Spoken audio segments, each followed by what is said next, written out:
So in order to highlight National Addictions Awareness Week, which runs November 26th to December 2nd, we've been doing daily Did You Knows about addiction, bringing us to day 6, which is it's not always excessive. Some addicts may not be drinking 2 bottles of wine or losing hundreds of thousands of dollars at a casino.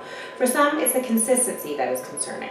The person that has to have a couple glasses of wine after work or just needs to stop off to unwind at the casino before heading home. These behaviors are still escape behaviors. They may get worse over time, but they are also preventing the individual from being fully present with their emotional experiences. So this is interesting because we often think that, unless I fall down drunk or my behavior drastically changes while I'm under the influence of a drug or alcohol, then I don't have a problem, like the 2 glasses, or if I'm just gambling away what I can afford and it's not causing any sort of drastic financial stressor at home, I'm not losing my house, then you think, well, then it's fine, I'm in control of it. But that may not actually be the case. Mm-hmm.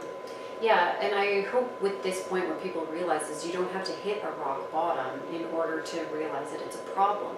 So the excessiveness helps you understand, like, okay, that's what the traditional sense is. If I'm doing it too much or too frequently, and it's having these drastic consequences, but there's little hints that this is happening along the way that it might be leading to problematic behavior.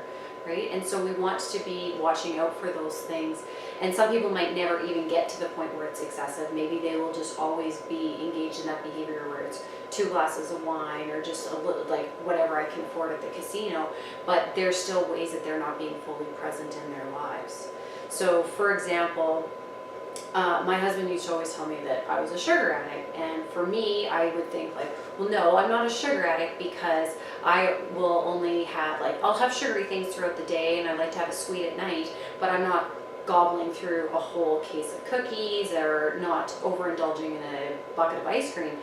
But it wasn't until I tried to remove the substance, the sugar from my life, that I realized I was still engaging in some of the same thought patterns that I would recognize as addictive behavior in some of my clients, for example, saying things like, well, if I just have a little bit, nobody will know, and how bad is it for just me to have just a little bit? But the truth is that if it can't be taken out, it might be impacting your life in little ways, like how present are you for your family if you're stopping off on the way home to the casino, how foggy do you get the next day, even if you're just having consistently 2 glasses of wine.